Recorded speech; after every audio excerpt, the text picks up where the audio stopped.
stations that can be deployed, the better the resolution of the asteroid. So you have this had 3, but if you could get 10, you'd get that asteroid better resolved.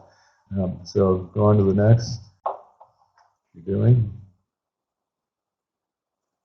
And remote stations, the separations could be many kilometers rather than much larger than you have for grazes, where everything happens just within a kilometer or 2, or even within a few hundred meters when you have the Guguya things. So tracking times are too large, and but unguided is possible because the prediction times are so accurate. They're less than a minute for almost all events. So that's only 1/4 of a degree, and you usually have that with even the SCT systems. So you can pre-point the telescope beforehand to the same altitude and azimuth the target star will have at the event time, and just keep it fixed. And then, but you have to know where to point the telescope when. And so you can plot the line of the target star's declination on an atlas, and then to produce the charts. We use Guide 8 now to do that.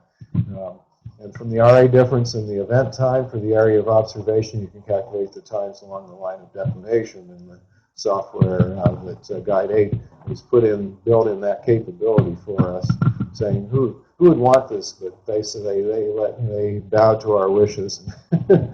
So anyway, so you can always usually find guide stars, we can think stars along this line of declination that are much easier to find than the target star. There's a comment above that. The adjustment for serial solar rates. Yeah. Which way do you add the 10 seconds? Do you add it to the time? It goes either way. Yeah,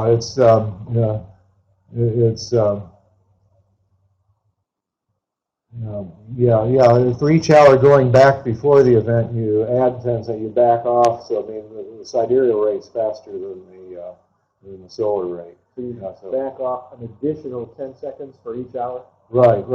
But that's all taken into account with the guide and with the pre-point list too. You don't have to do that. Okay. Right. Yeah. That's David Harold had that all figured out. When he produced the pre-point list capability in Occult. You have to find a safe but accessible place for both the attended and the remote scopes. A good thing to start for people who are just used to observing at their home. If you have a second system, set it up at a friend's place or something. And well, you can set up your own telescope a telescope at home. You have an observatory or something. Pre-point the thing, and then just turn off the drive. And maybe you can have your wife come out and turn on the camcorder or something like that. I've done a few times. What I did with the local club is I brought them to my house and said, set your telescopes up for pre-point, and I'll track with a big scope, and we'll see what we get. And they all got something with their pre-point. So might as well do it as a party and let everybody experience it together. Yeah, well, that's a good way to get them started. But then, of course, that defeats the purpose of the goal to spread out. But for education, that's valuable. And then after that, they feel comfortable being able to go out on their own. Right. That's a good idea. Yeah. So anyway, separation distance is limited by the travel time and the tape on your camcorders. But if you have one of these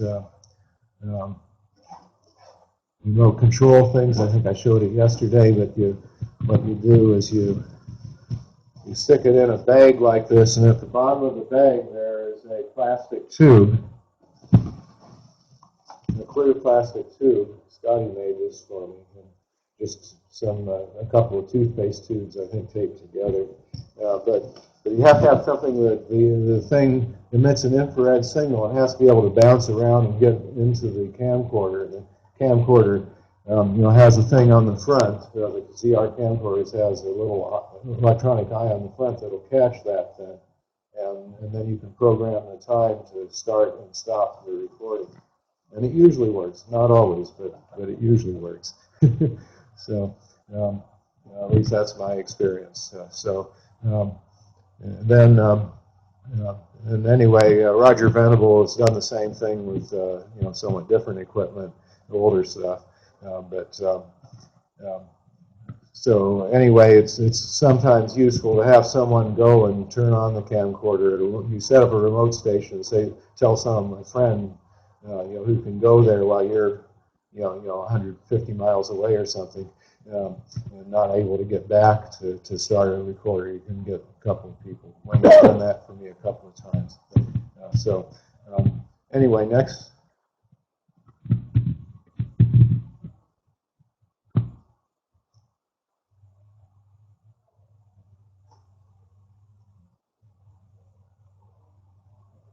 Now, this is a Hertha model from David Harold talked about this. Next slide. I'm just showing it again, so I won't say much about it. I just have a couple of remarks. Because Scotty and I made an agreement that he would go on the north side, south side, and I would take the north side to observe this. And the whole path shifted south, so it left me high and dry. Although my southernmost station, I did get a hit. But Scotty, who was able to get out 14 telescopes, got hits at all of them and really cleaned up. But these three southernmost chords here, those weren't his. This was outside of the path, and those were observers who were at fixed sites, and they lived in the Los Angeles region mostly, and they didn't expect to see it. They expected no event, but they said, "Oh wow, it happened," And then but it ended up defining the southern part of the asteroid. So it's always good to get people in the outside of the path to watch, just in case, So next slide.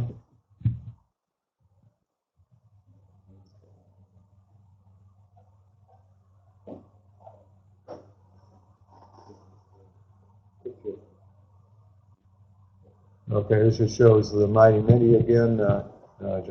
Just go on to the next. Show it. Got that here. The Maxi, saw it yesterday. Next slide. And there's an amount for one that Ted's implementation of it.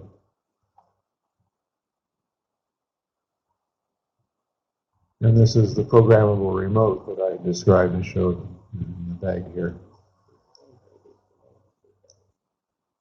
Put the camcorder face down, with that thing facing that plastic tube. What's the probability that that thing is not? It's pretty high. I've had about a 75 or 80% success rate with it. So I usually test them out beforehand. If you test them out beforehand, and I think it's more like 90 or 95%. So what it allows you to do, of course, one observer using those can stretch out 2-3 times as far as he normally would be able to do, because it's like having a friend at a remote site, turning it on. Yeah. It doesn't do much good if the dog can't Yeah. And sometimes if it's too long, some battery will die somewhere. So anyway, just go on. I'm going to sort of skip over this next event. And I'll just mention one thing at the end. This was one of my best successes where I got deployed 9 stations and had 5 hits. All across the asteroid, got a perfect recording of it. This shows the occult watcher plan. I had planned to get 12 stations out, but we ran out of time and didn't get 3 of them. But we did pretty well. We got them all the way. All those southern ones we got out. And that was crucial because the PPMX catalog said the path would shift the path width south, and we wanted to be sure to cover that. And it was a good thing we did because that's what happened. And this shows the success. You can hardly see the dark spots sort of disappear. The green ones disappear, the red ones, the misses show up. But you can see all those. And Paul Maley got a couple of hits too to round out. We got 7 chords then on this thing. Next.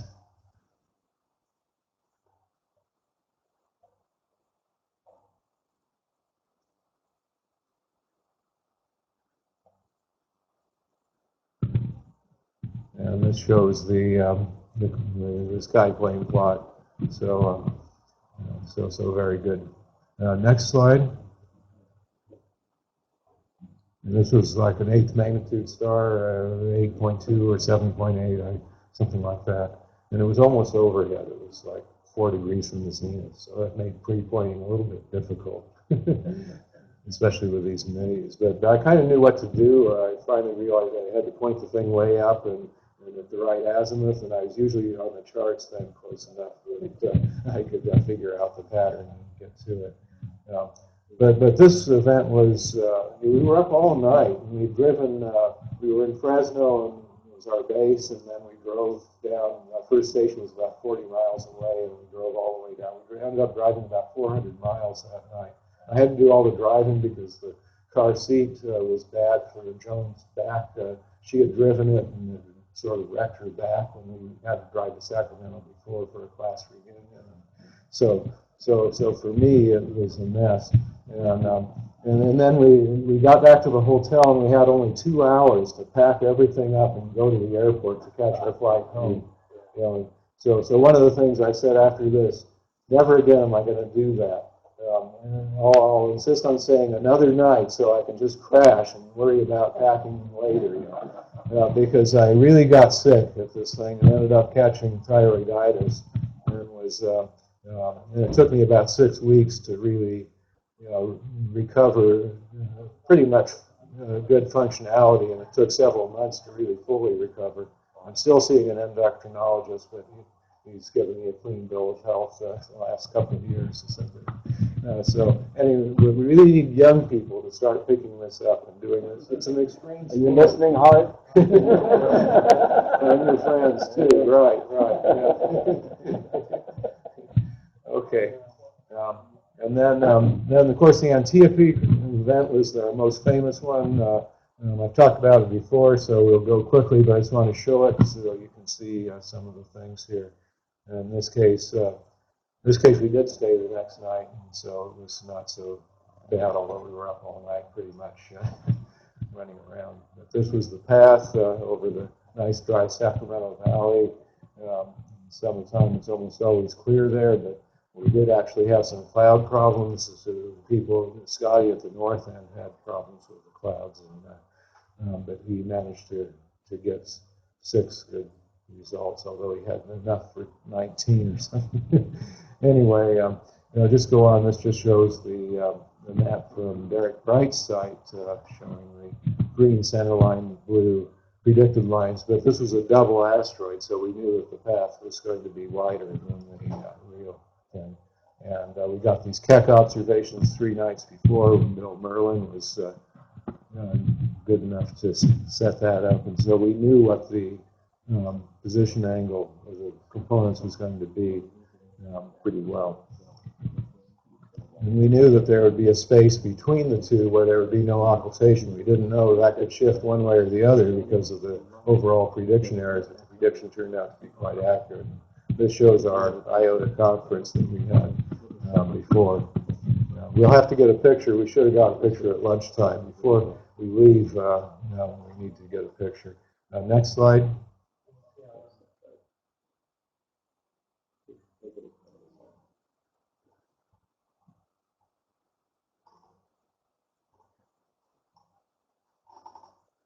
And this just shows the pre-point charts. I'm going to talk a little bit more about this, how we use these charts to pre-point the telescopes for the Erato event. But this shows an example for this one, where you have a line of declination of the target star, and that's the apparent declination, with declination of date, not of J2000. And then the times are marked along the path, and you have to be on those times, to give them time.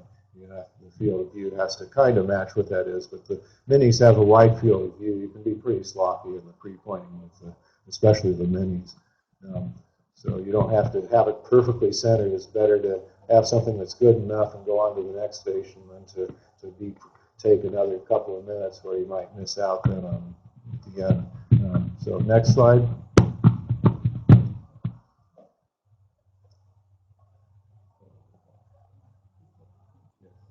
And for Antiope, we had the same problem we're going to have for Erato, although it was even more extreme for Antiope. There was an absolutely full 100% sunlit moon with only 10 degrees from the target star.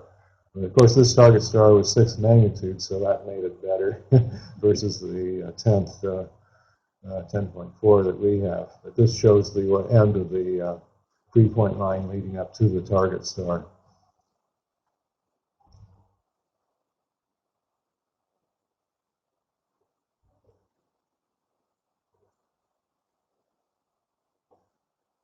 And this just shows setting up one of the remote stations.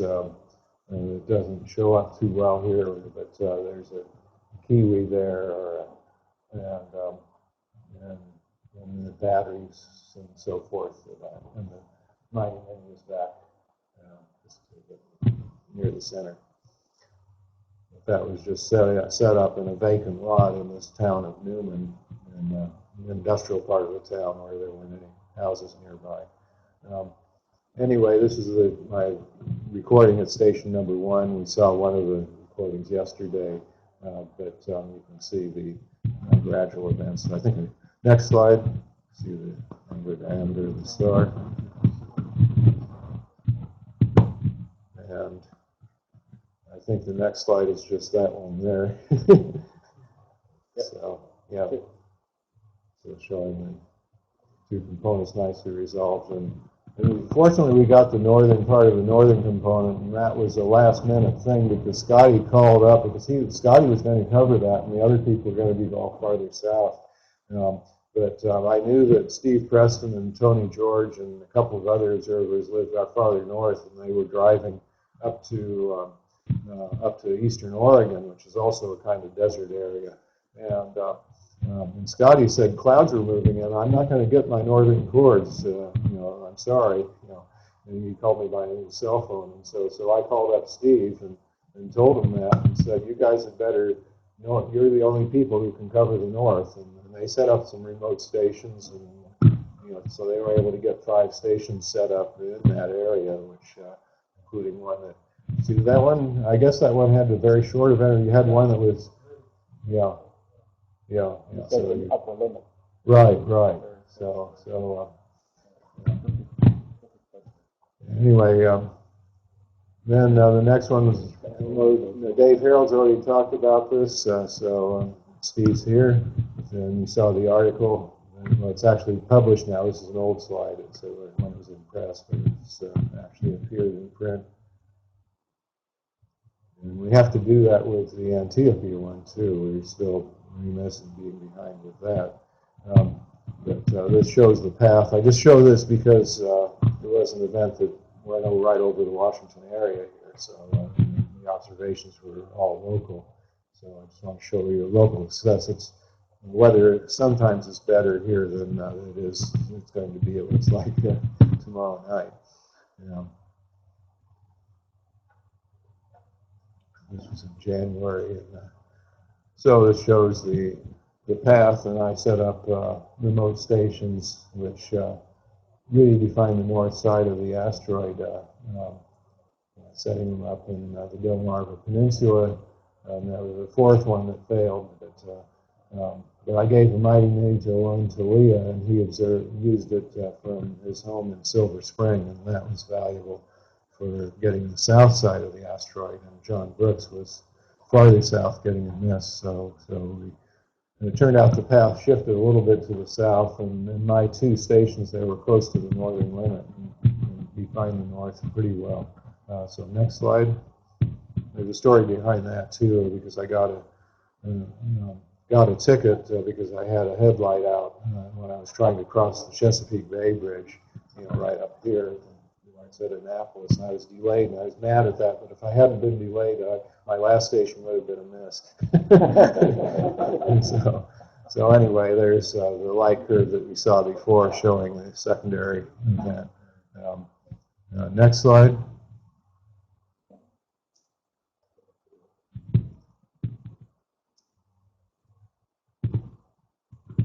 There's more detail. The pattern of the secondary events didn't quite go all the way to the bottom, and so it was. And the star had an angular diameter significance, so that this just shows the geometry relative to the asteroid, which you saw in Dave Harold's plot too. So next slide.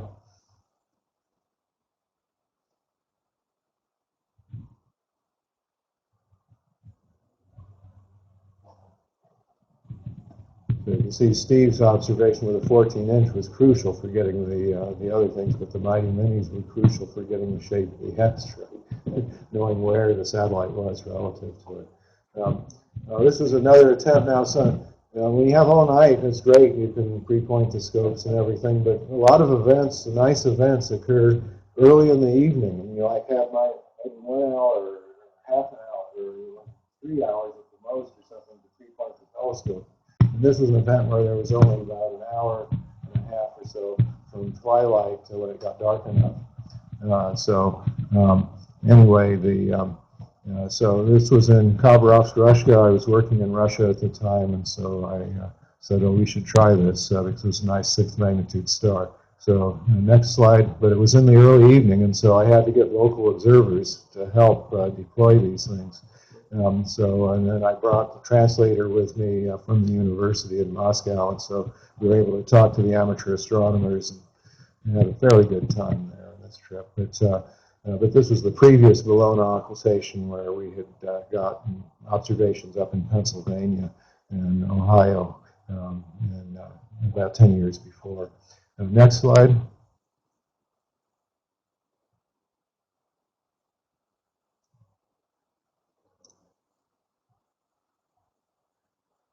So I guess it's Steve Messner running these things, or not? I don't know. I'm running them here. Oh, okay. That's why it's poor quality. Steve Messner, I think, had better quality.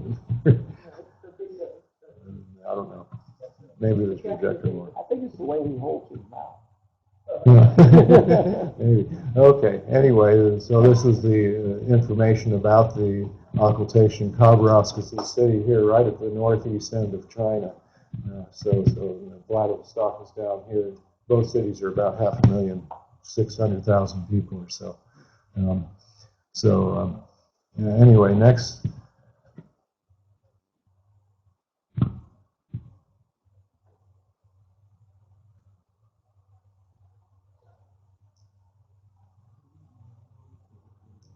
Now this just shows the pre-point chart. It's like the ones you had before. This target star was close to Yed Prior and Yed Posterior, Delta and Epsilon Ophiuchi, which are kind of easy to see, but not everyone knows those stars and is familiar with this part of the sky.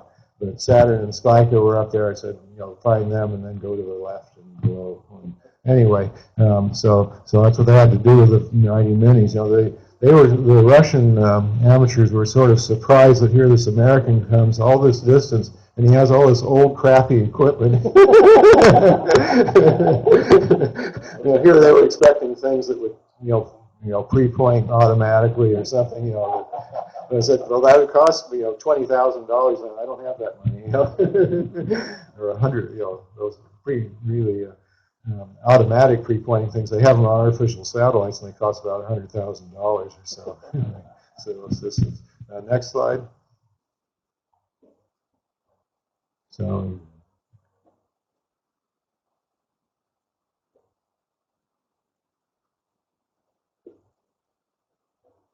And so there's another view, better view of the target star. You can see it's actually a couple of stars near it, which were not too much fainter. So quite distinctive pattern. Next slide. There's no time. There was no good pre-point opportunity that was better than the target star in this case. You may have a duplicate slide on this one. Yeah, it looks like a duplicate, but look at the lettering more carefully. So we translated it into Russian, so with the help of my student. We left the constellation information in Latin letters. So it shows up and north in Russian. Mighty Midi, see at the top. And this shows us in the room where one of the amateur astronomers worked. He said we could use their conference room to show people how to use these things. So let's just try. I've gone a couple of times, but other times, the weather got us or something. But this was the time when people really deployed. But this is something we can do, and it's another outreach activity that we can do. is take a bunch of mighty minis with us and get other people to point them. You know, for these early events, it's the only way you're going to succeed. And here we're time sampling all of the camcorders before we left. So everyone had to drive to different sites, and so we had the VTI and time stamped it all. Next slide.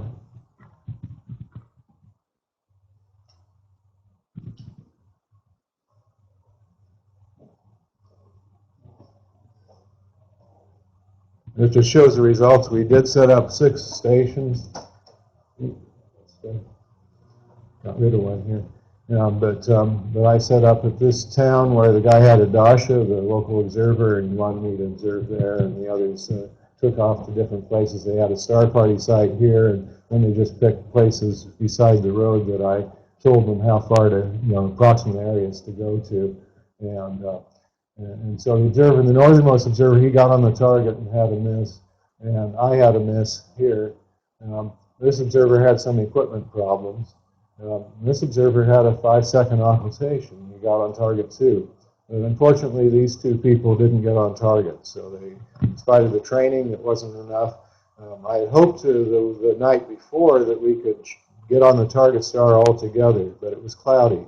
And it actually cleared up later at night, and so I showed my student that she was with me. She wasn't with the other people. She wasn't an amateur astronomer like the others. So, and Rock Fleischmann tried it, but he was in bright twilight in Baja, where the path went.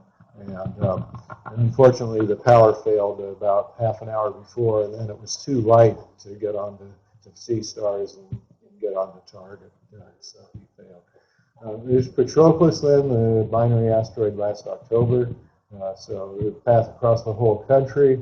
We were thinking of having the IOTA meeting, and I said, no, because I'm here and I want to go to Virginia if it's clear. And it turned, rather than go all the way to Las Vegas. It turned out that worked out. It was clear across most of the country. October is a pretty good time of the year. Just Bob Sandy, I think, was clouded out in Oklahoma, but the rest of us were all in good position for this. Next slide.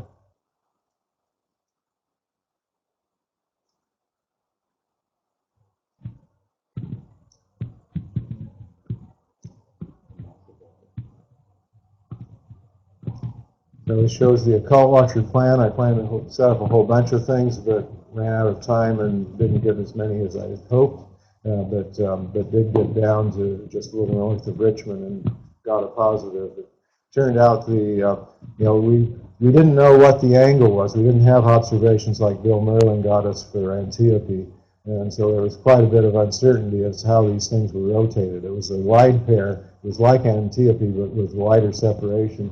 So we knew we had to cover everything from this area and even northern Maryland down to across North Carolina, equivalently here. If there were people in other parts of the path, we did have a good coverage, and of the uncertainty zone. And so we were expecting, though, that the last prediction was that they would be kind of separated, and we would have a lot of people in the middle with no occultation. But that's not what happened. And it turned out that we had a slight south shift of the path, and the 2 components lined up. And so a few, not perfectly, they didn't line up, but there were about 3 observers who had 2 Ds and 2 Rs. Had an event, and then 40 seconds later they had a second occultation from the other components. Yeah.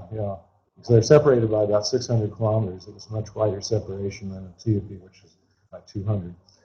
So this shows this star was a double star, 8th magnitude, or no, it was a 10th magnitude or so, but it was a class M star, and it was, and we all got gradual events. And this was my northernmost record was a near gray, so even though it was it was actually a Midi, it was one of these guys that I recorded it with. Next slide.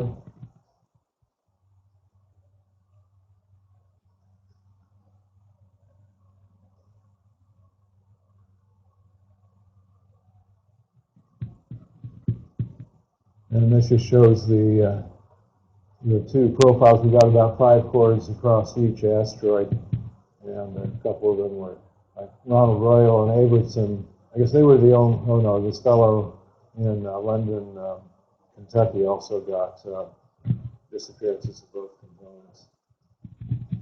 So I don't know what happened to Raleigh. He got one and not the other.